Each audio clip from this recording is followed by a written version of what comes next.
Estamos en la epístola de Santiago, capítulo 5 y versículo 12, que ha sido nuestro pasaje de memorización de esta semana. Y leemos así el versículo 12, Santiago 5, 12. Pero sobre todo, hermanos míos, no juréis ni por el cielo, ni por la tierra, ni por ningún otro juramento, sino que vuestro sí sea sí, y vuestro no sea no, para que no caigáis en condenación. El Señor bendiga esta exposición de su palabra.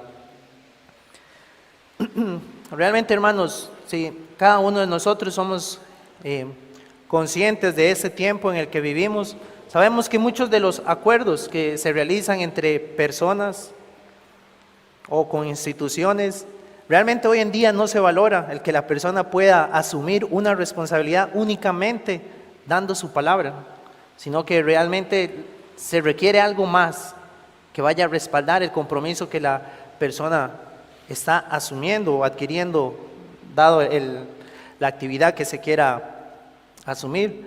Pero entonces hoy en día se requiere de contratos o algo que vaya a respaldar, o inclusive algo que vaya a obligar a la persona a cumplir lo que está diciendo. Pero realmente, si nosotros vemos la Escritura, y como vamos a ver en unos minutos, anteriormente sí era verdadera la palabra de una persona. Se asumía realmente el compromiso que ella estaba dando. Inclusive recuerdo el testimonio de un hermano que cuando él se casó, el suegro le prometió que le iba a dar una tierra, le iba a conceder. Y antes de que él se casara, él no era creyente. Pero después que se casó, el Señor le salvó a él y a la esposa. Pero el suegro era muy católico. Y el suegro le dijo eso: aunque yo no estoy de acuerdo en lo que usted hizo, que ahora ya dejó el catolicismo, yo voy a mantener mi palabra. Y le entregó la tierra que le había prometido. Eso tal vez en tiempo atrás era común, inclusive, ¿verdad? Tal vez en el contexto nuestro. Pero hoy en día las cosas han cambiado. Y ahora lo que nosotros debemos considerar es cómo esto también puede venir y afectar a la vida del creyente. Porque realmente todo lo que nosotros hacemos, no lo hacemos con el fin de que se hable bien de mí, o que soy un hombre de palabra, o una mujer que cumple lo que dice, ¿verdad? En caso de las hermanas, sino que hacemos todo para la gloria de Dios. Y es parte, como nuestra confesión dice, que los juramentos son parte de una adoración religiosa. Porque como vamos a ver, cada palabra que nosotros estamos dando, estamos haciéndolo delante de Dios. Y al cumplir lo que nosotros decimos, eso honra a nuestro Señor. Por lo tanto, es tan importante para el creyente el momento en que nosotros damos una palabra o asumimos un compromiso, o como vamos a hacer, un juramento que sí es lícito. Porque sí, es cierto, Santiago dice que no debemos jurar, pero vamos a ver a qué se refería él. Porque también la Escritura nos presenta escenarios donde sí es lícito que un creyente pueda asumir entonces o dar un juramento. Entonces, en primer lugar, hermanos, quiero que veamos un poco sobre la epístola. Esta epístola está dentro de las que se catalogan como las epístolas generales, junto con las cartas de Pedro, las cartas de Juan, la carta de Judas y también la carta a los hebreos. Eso lo que quiere decir entonces es que no se dirigían a una iglesia en específico o a un individuo en particular. Y también, como dato muy interesante, es que esta fue una de las primeras epístolas que se escribió. Y aquellos que ya hemos leído la carta podemos darnos cuenta de que el enfoque de Santiago tal vez no vamos a ver que sea doctrinal, aunque sí tiene unos aspectos doctrinales, pero el mayor enfoque va a estar en la demostración de la fe de aquellos que han sido salvados. Y que, como vamos a ver, parte de cómo el creyente habla es esa demostración de una fe verdadera.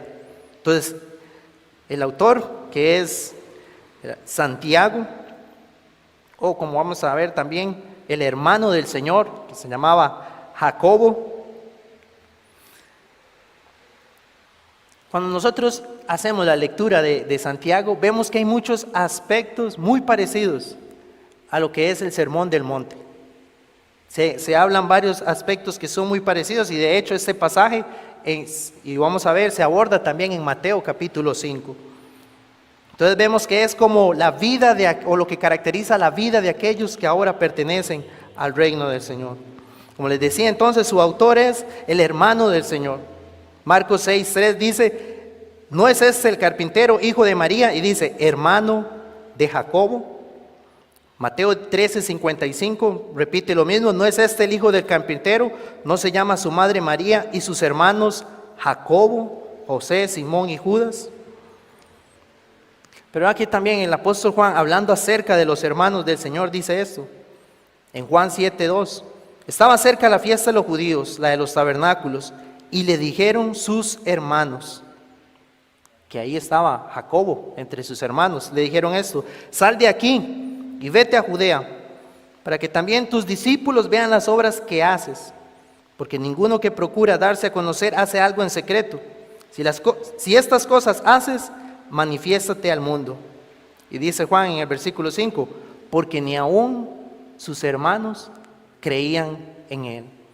Entonces lo que estamos viendo es que cuando el Señor inicia su ministerio público, y andaba haciendo la obra, sanidades, señales y predicando el evangelio, su hermano Jacobo no creía en lo que él anunciaba hacer, en el que él decía hacer. Ahora, hermanos, el nombre Santiago y Jacobo es por una traducción. Es interesante, pero es por una traducción que se pasa a Santiago y no Jacobo, como está acá. Pero es la misma persona. Ahora, también quedó revelado lo que luego pasó con Santiago. En 1 Corintios 15:7 dice, después apareció a Jacobo y después a todos los apóstoles. Eso es Pablo hablando cuando Cristo se aparece después de su resurrección. Y vean que enfatiza que después de su glorificación aparece a su hermano Jacobo. Y Gálatas 2:9 nos dice acerca también de Jacobo, dice, reconociendo la gracia que me había sido dada, Jacobo, Cefas y Juan, y algo que dice Pablo, que eran considerados como columnas, nos dieron a mí y a Bernabé la diestra en señal de compañerismo, para que nosotros fuésemos a los gentiles y ellos a la circuncisión. Entonces lo que estamos viendo es eso, hermanos. Santiago o Jacobo, en un inicio no creía en él. Pero después el Señor se le aparece y eventualmente llega a ser de los pilares o de los líderes de la iglesia en sus inicios, el hermano del Señor. Y ahora vemos, empezando su epístola, Santiago se presenta así. Santiago, siervo de Dios. Que sabemos que esa palabra ahí podría traducirse como esclavo de Dios y del Señor Jesucristo. Entonces, en un momento de su vida le fue revelado a él quién era el Señor Jesús. Y por eso él entonces ahora, conociéndole a él, puede decirle que le pertenece y que él es esclavo de él, que le pertenece y que él va a hacer la voluntad de su Señor. Inclusive en la epístola él lo llama mi Señor, mi glorioso Señor Jesucristo. Ahora vean qué interesante, hermanos. Santiago se crió con el Señor, vivió en la misma casa con el Señor, vio al Señor Jesucristo durante la etapa de él como hijo, joven. Y si el Señor hubiera tenido algo que acusarle, sus hermanos lo hubieran visto. Pero ahora él llegó a reconocer, realmente este es el Mesías, el que nosotros esperábamos, es él era, y le fue manifestado. Pero lo interesante es eso, si el Señor hubiera fallado en algo, en su casa lo hubieran conocido. Y Santiago hubiera dicho, ¿cómo él puede decir que es Dios mismo, el Mesías que esperábamos, si vea cómo era en nuestro hogar? No había nada que señalarle al Señor. Y después le fue revelado aún mayormente que él era el que le podía salvar a él más bien de sus pecados. Y por eso le llama mi glorioso Salvador y Señor Jesucristo. Y ahí nosotros podemos tener una aplicación muy breve, porque realmente es en nuestros hogares, las personas con las que nosotros vivimos, que nos conocen claramente quiénes somos nosotros, sus hermanos o su esposa, sus hijos, ¿Conocen realmente si esa profesión de fe que usted hace está respaldada realmente con una vida que demuestra que si realmente hemos creído en el Señor o no? Es en nuestros hogares, y como les digo, no es para que se hable bien de nosotros, que queremos dar esa evidencia de que si obedecemos o no la palabra del Señor, sino lo que queremos es que glorifiquen a nuestro Señor Jesucristo. Que si yo en mi hogar digo que Dios me ha salvado, que ahora le pertenezco a Él, mi vida delante de mis padres si no son creyentes, o delante de mis hermanos si no son creyentes, va a respaldar esa confesión de fe. Y pueden honrar realmente al Señor y decir, algo le ocurrió, algo pasó en Él por lo que nos dice. Y pueden entonces más bien ser esa oportunidad para compartir el Evangelio.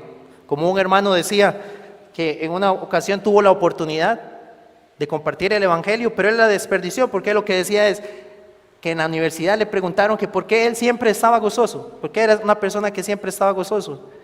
Y él siendo creyente, y él dolido contándolo, él decía, lo único que pude decir ahí es que no sabía por qué yo siempre estaba gozoso.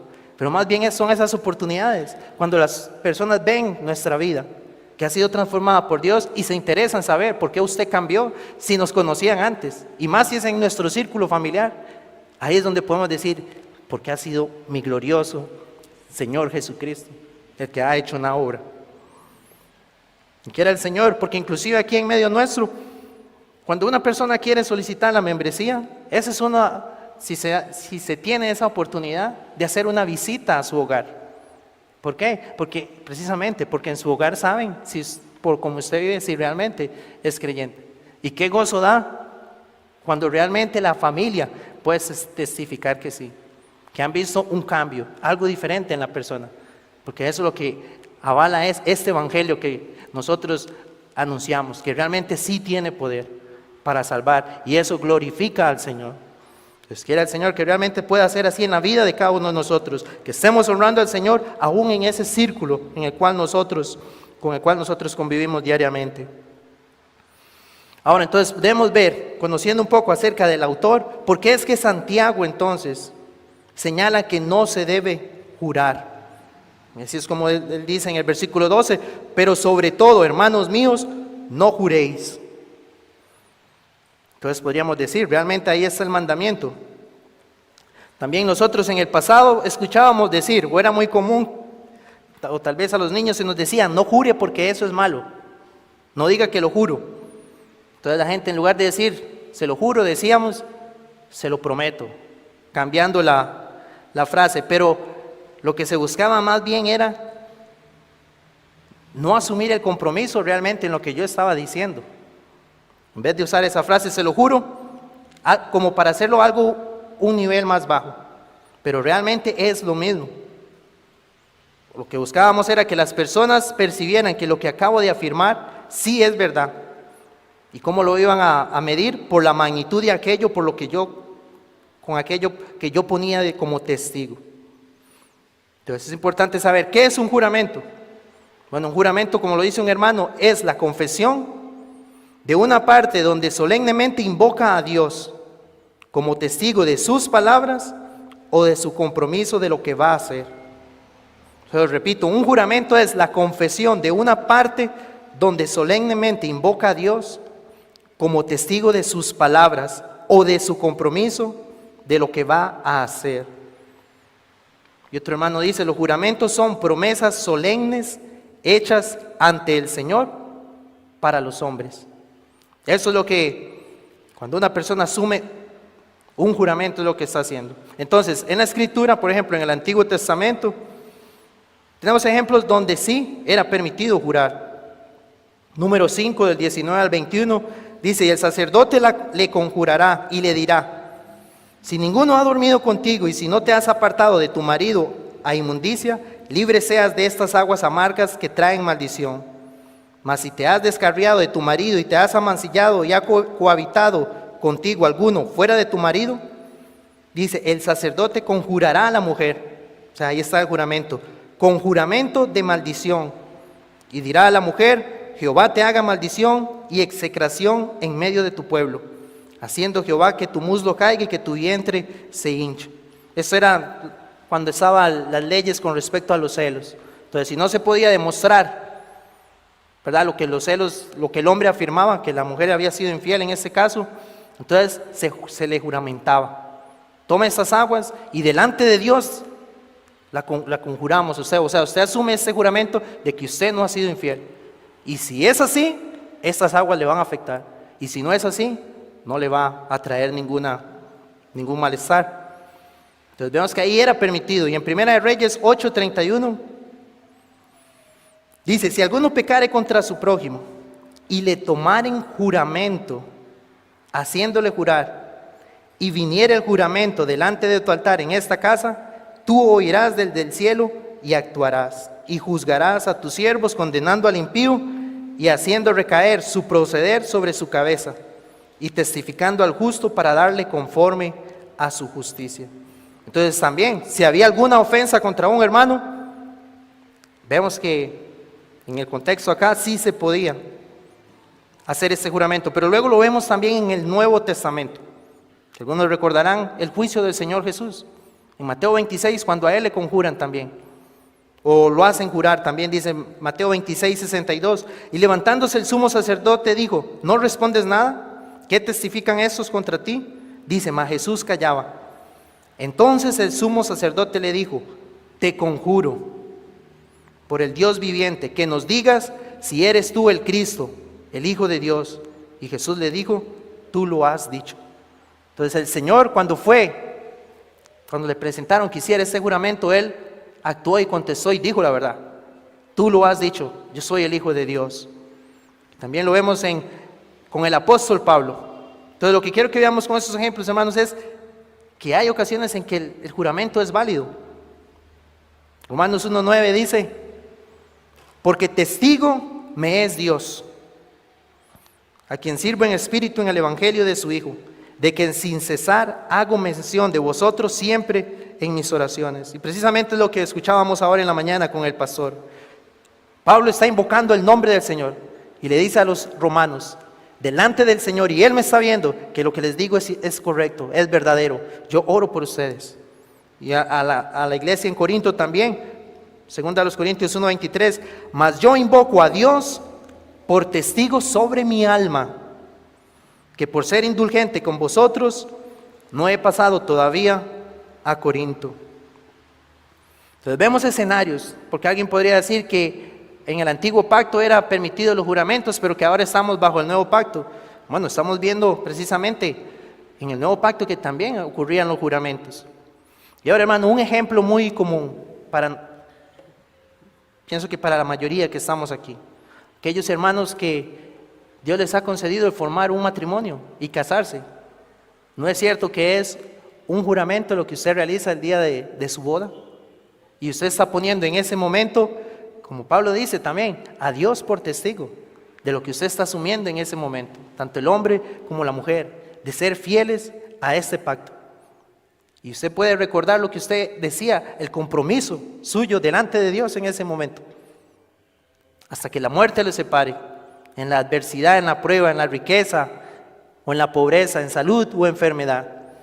Y todo eso entonces debe llevarnos a recordar, si hay un momento entonces, o hay escenarios válidos en los cuales el creyente debe asumir un juramento ante Dios, y de ahí la solemnidad entonces de reconocer, he puesto a Dios por testigo.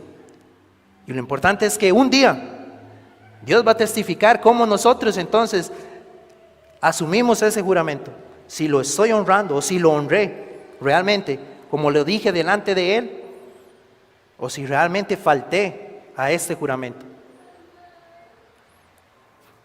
Ahora, hermanos, cuando una persona tal vez en un juicio asume un juramento, tristemente las personas aún bajo juramento en esos contextos aún llegan a mentir, y tal vez hay testigos que no pueden respaldar lo que él está afirmando, porque la persona está mintiendo. Pero el día que estemos ante el Señor, ahí no habrá falsedad en lo que Él vio. La palabra dice que todas las cosas están expuestas ante Él. Y aún más allá de las cosas que hacemos, las intenciones de los corazones. Cuando yo he asumido, en este caso, como les digo, un juramento, el Señor estaba viendo la intención de mi corazón. Y Él va a testificar en ese día. Entonces, en resumen, en el Antiguo Testamento vemos que sí había ocasiones para jurar. En el Nuevo Testamento vemos al Señor, al apóstol Pablo, vemos que bajo matrimonio son juramentos válidos. Pero entonces, ¿por qué es que Santiago dice, no juréis? Porque eso es precisamente como él le está diciendo a los hermanos a los cuales él dirige la epístola, dice, sobre todo, hermanos míos, no juréis. Entonces, como les decía, la epístola de los Santiagos tiene muchas alusiones al Sermón del Monte. Ahora, es cierto que aún no estaba escrito el Evangelio de Mateo, pero sí estaba ese anuncio oral de las enseñanzas del Señor. Entonces, no dudamos de que él lo pudo haber escuchado por parte de los apóstoles que anduvieron con el Señor. Esas enseñanzas que el Señor dio antes de que fueran escritas. Entonces, en Mateo 5, quiero que vayamos aquí al Evangelio según Mateo capítulo 5. Porque recordemos que aquí el Señor lo que estaba haciendo en este pasaje, en esta sección del Sermón del Monte, es contrarrestando lo que como los fariseos habían tergiversado las enseñanzas o los mandamientos que Dios había dado en el antiguo pacto. Entonces, en el versículo 33 dice, además habéis oído que fue dicho a los antiguos, no perjurarás, sino cumplirás al Señor tus juramentos. Y el versículo 34, pero yo os digo, el Señor Jesús dice, no juréis en ninguna manera, ni por el cielo, porque es el trono de Dios, ni por la tierra, porque es el estrado de sus pies, ni por Jerusalén, porque es la ciudad del gran rey, ni por tu cabeza jurarás, porque no puedes hacer blanco o negro un solo cabello. Pero sea vuestro hablar, sí, sí, no, no, porque lo que es más de esto, de mal procede. Como les digo, es muy parecido a lo que Santiago estaba diciendo. Entonces, ¿qué era lo que estaba ocurriendo aquí? Bueno, los fariseos conocían lo que Dios había dicho en el antiguo pacto acerca de los juramentos.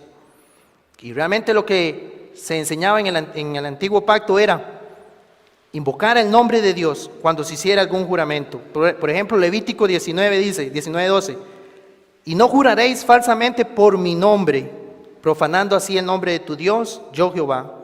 Y Números 32 dice, cuando alguno hiciere voto a Jehová, o hiciere juramento ligando su alma con obligación, no quebrantará su palabra, hará conforme a todo lo que salió de su boca. ¿Cómo hacía ese voto? Delante de Jehová. Y Deuteronomio 23:21 dice, cuando haces voto a Jehová tu Dios, no tardes en pagarlo. Entonces, ¿qué era la enseñanza que estaban teniendo los fariseos? Bueno, sí conocían estos pasajes, que se podía hacer en juramento, un voto delante de Jehová. Y si mencionaba el nombre de Jehová, decían, estoy obligado a cumplirlo, no puedo faltar a esto. Pero entonces, ¿qué fue lo que ellos idearon para contrarrestar el mandamiento? Muy bien, entonces lo que llegaron a concluir, dice un hermano, que si mencionaban el nombre de Jehová, había una obligación a cumplirlo. Pero que si juraban sin mencionar el nombre de Jehová, entonces creían no están tan obligados a poder llegar a cumplir eso. Entonces, si evitaban mencionar el nombre de Jehová, ¿y por qué lo hacían entonces? ¿En nombre de quién? En nombre del altar, en nombre de Jerusalén, en nombre del cielo o de la tierra. Y cuando lo hacían de esa manera, entonces la intención ¿cuál era? No estoy obligado a cumplirlo, porque la ley lo que me dice es solo si es en el nombre de Jehová. Entonces, de esa manera invalidaban o contrarrestaban la enseñanza. O como también señala un hermano, comparándolo con nuestro tiempo, hoy es muy común escuchar que la gente puede decir, se lo juro por la tumba de mi madre. Entonces el hermano señala eso, dice, si yo digo que juro por la tumba de mi madre, dice, estoy cometiendo un acto de idolatría, porque me he atrevido a pensar que la tumba de mi madre tiene la capacidad de oír mis palabras, que tiene la capacidad de juzgarlos y que tiene la capacidad de tener soberanía sobre mí, ¿Qué es lo que he hecho? Le he atribuido deidad a la tumba de mi madre, lo cual entonces es una forma de idolatría. A eso es lo que Jesús se refería cuando dijo, no juren por el altar no puede oírlos, el altar no puede juzgarlos, el altar no es Dios. Ese es el problema entonces. Lo que el Señor estaba condenando era el uso del juramento ligero, de una manera profana, innecesario y a menudo, como dice un hermano, y a menudo hipócrita. ¿Por qué hipócrita? Porque la persona sabía, no lo voy a cumplir, pero estaba entonces tomando el nombre del altar, del cielo, de la tierra, de Jerusalén, y asumiendo, como diciendo, si yo falto al juramento, que el cielo me condene o que la tierra me condene.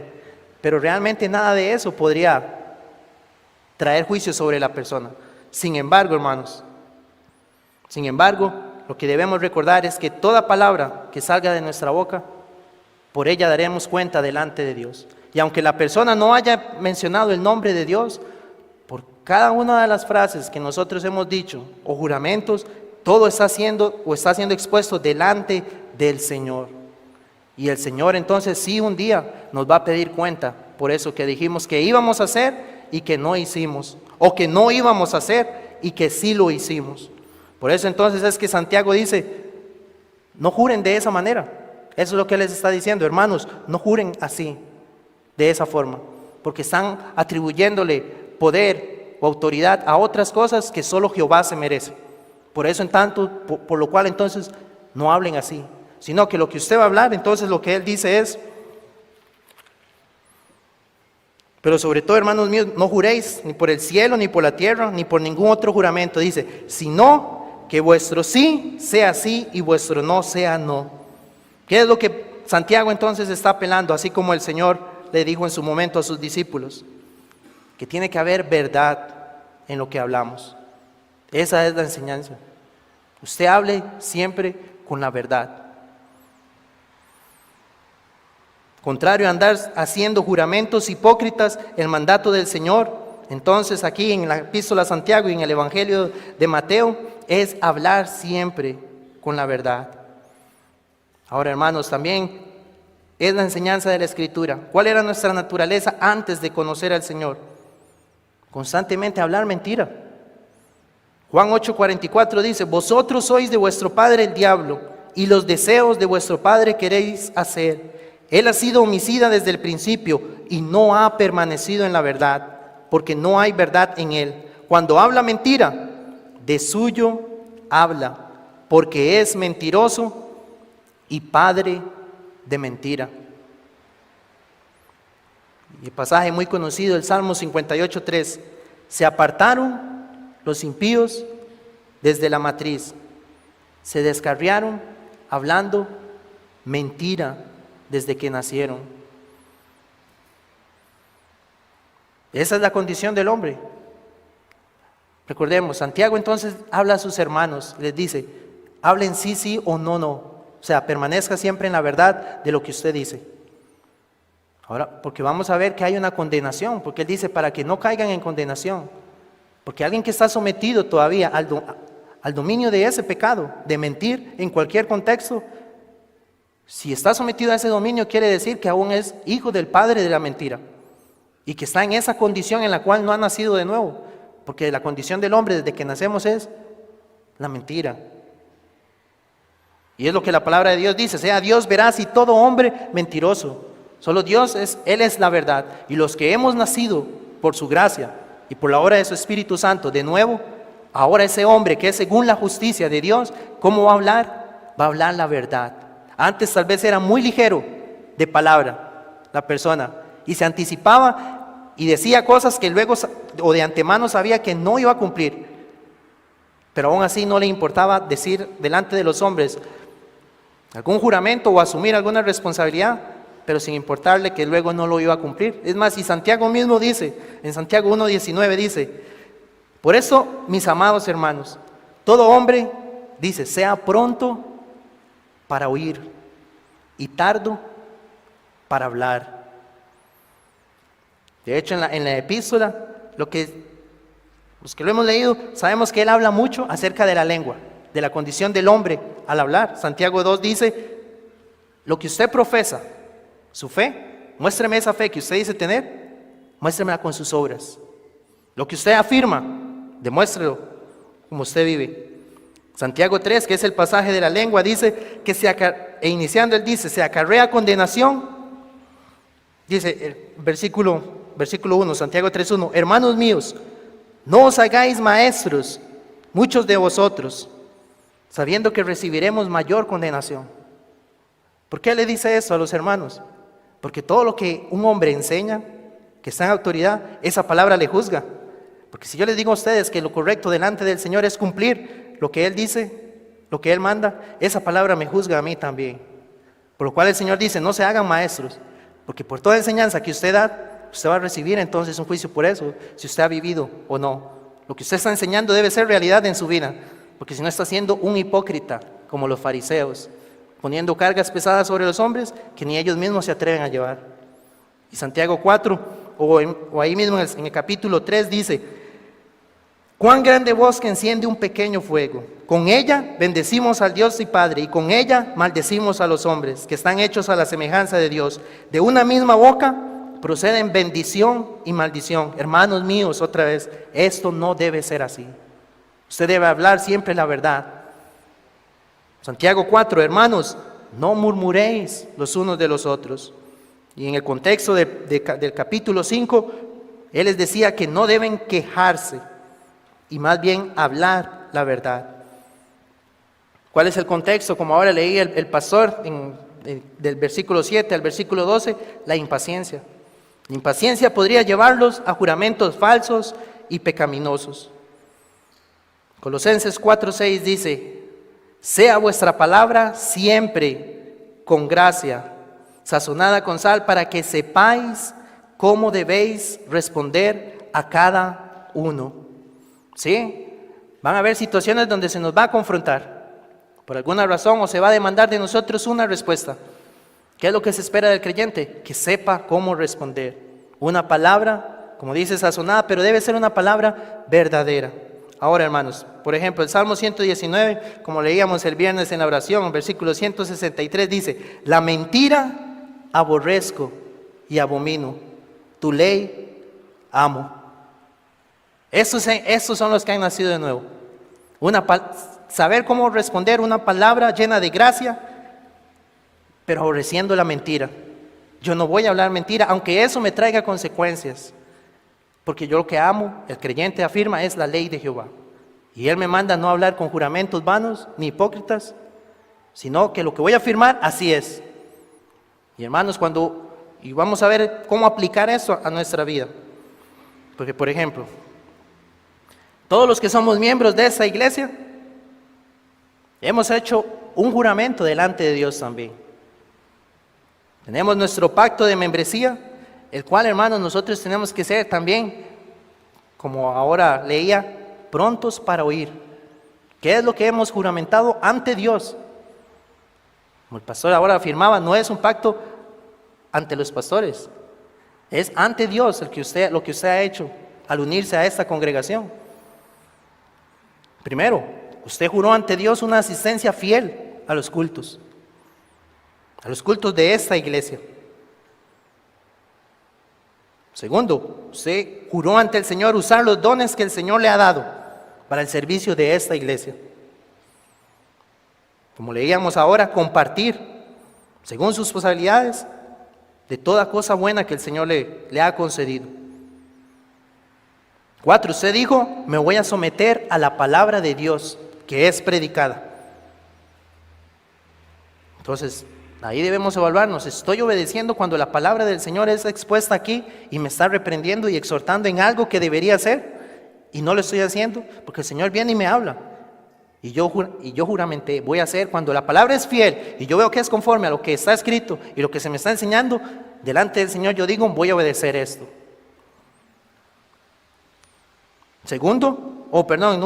En quinto lugar, a los pastores que Dios nos ha dado. Sí, se hace la aclaración, mientras estén fieles a la palabra del Señor. Nuevamente, ¿atiende usted a la instrucción pastoral? ¿Atiende usted al consejo y a la exhortación que se hace, no según el gusto del pastor, sino según lo que entendemos, enseña la Escritura y cómo usted debe actuar en circunstancias o escenarios donde usted viene buscando consejo. Si se le aconseja de acuerdo a la Escritura y se le muestra entonces lo que el Señor demanda, atiende a lo que el pastor entonces le está indicando. También nosotros juramentamos que nos vamos a apoyar, que nos vamos a animar y nos vamos a amar, mostrando interés. Ahora, como les digo, esto no es ser hipócrita, es mostrar un interés verdadero. Ahora, hermanos, en todo eso, sí, cada uno debemos evaluarnos, pero a la misma vez también debemos arrepentirnos y saber, el Señor nos ha dado su Espíritu Santo. El Señor, si confesamos nuestros pecados, Él nos perdona, pero nos da su Espíritu Santo para poder cumplir lo que hemos dicho.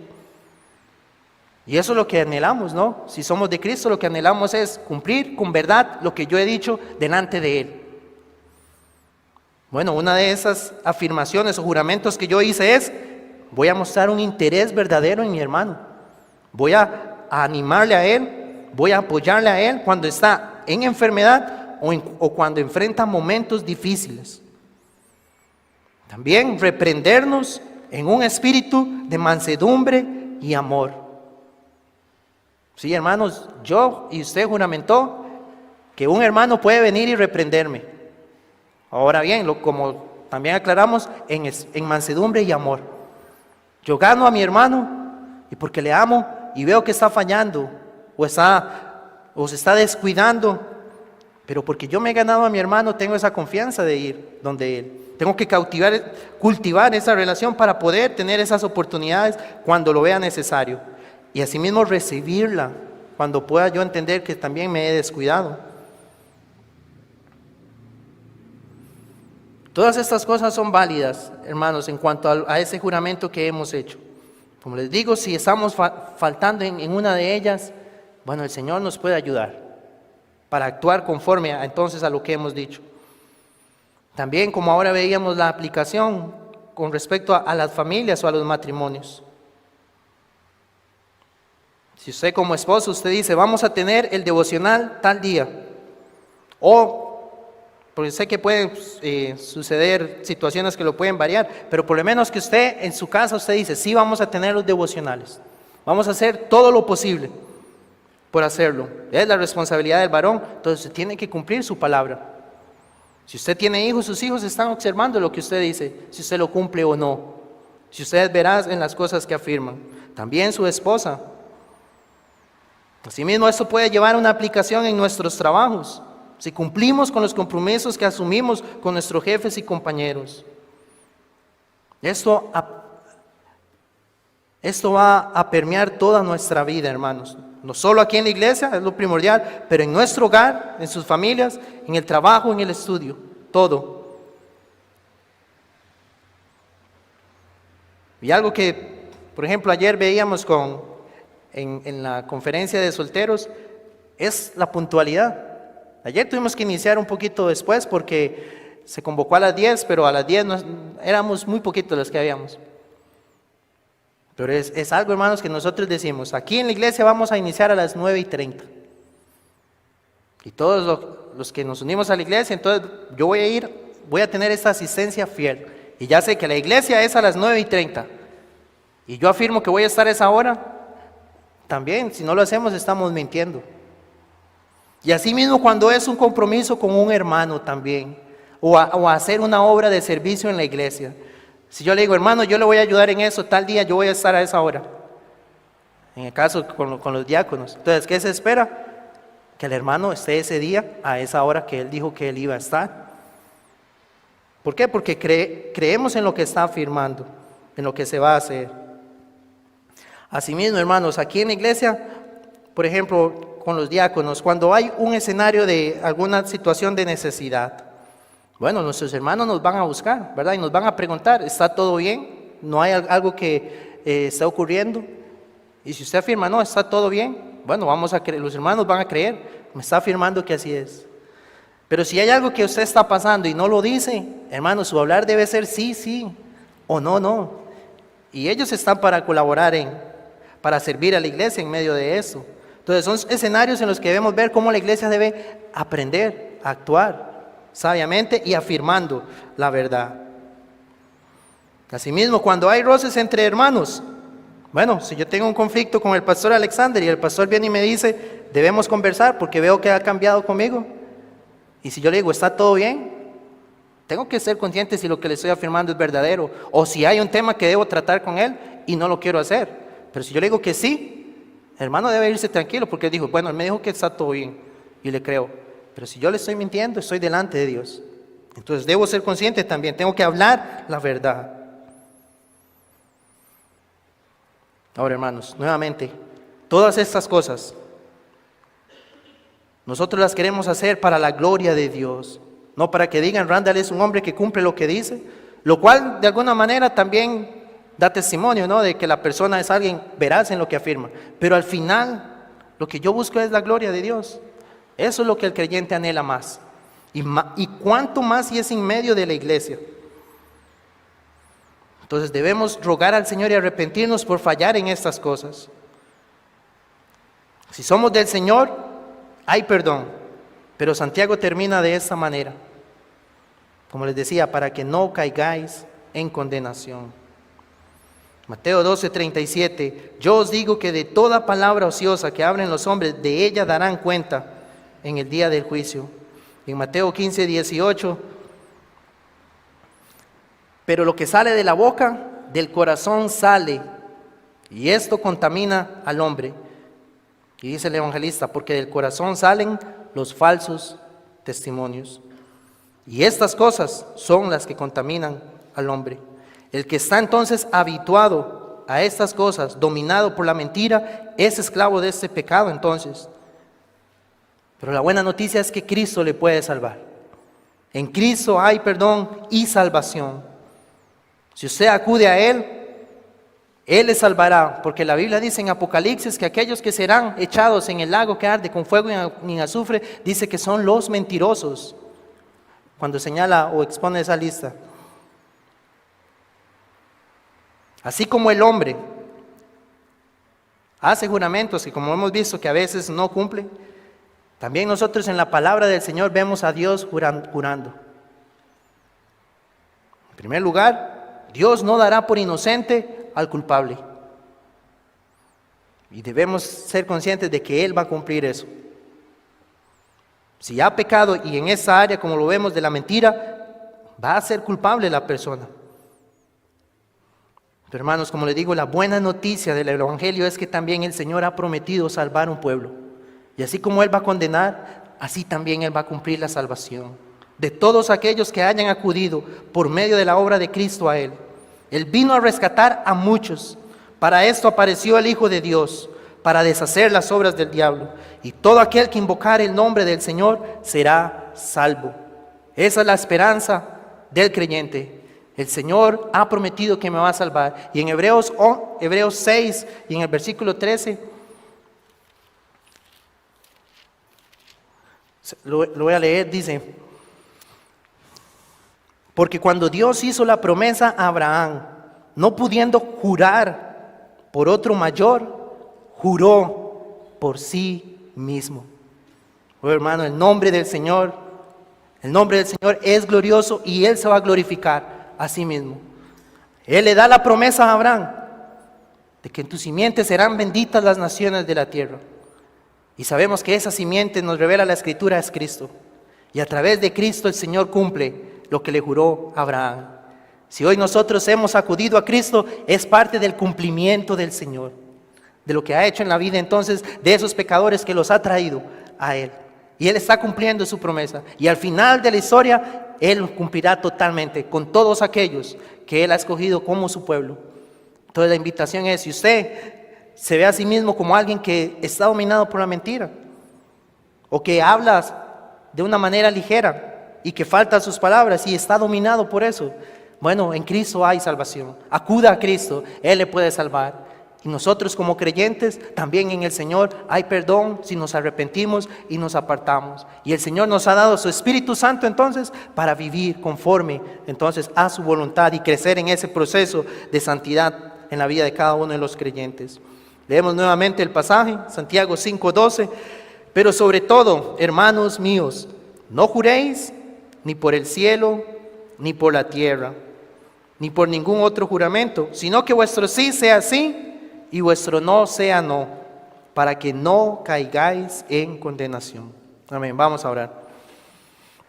Te damos gracias, nuestro buen Señor, por la palabra que tú nos has permitido escuchar en esta tarde y durante todo este día. Oh Señor, ayúdanos, así como hemos leído, para ser prontos para oír. Y lo que hemos oído hoy, oh Señor, que no seamos olvidadizos. Ayúdanos a ser hacedores de tu palabra. Y sabemos que tú nos has dado tu Espíritu Santo para poder cumplirla. Oh Señor, auxílianos en toda nuestra vida.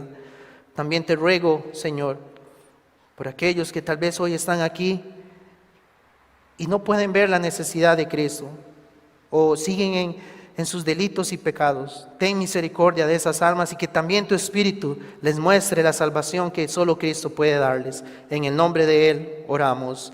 Amén y amén.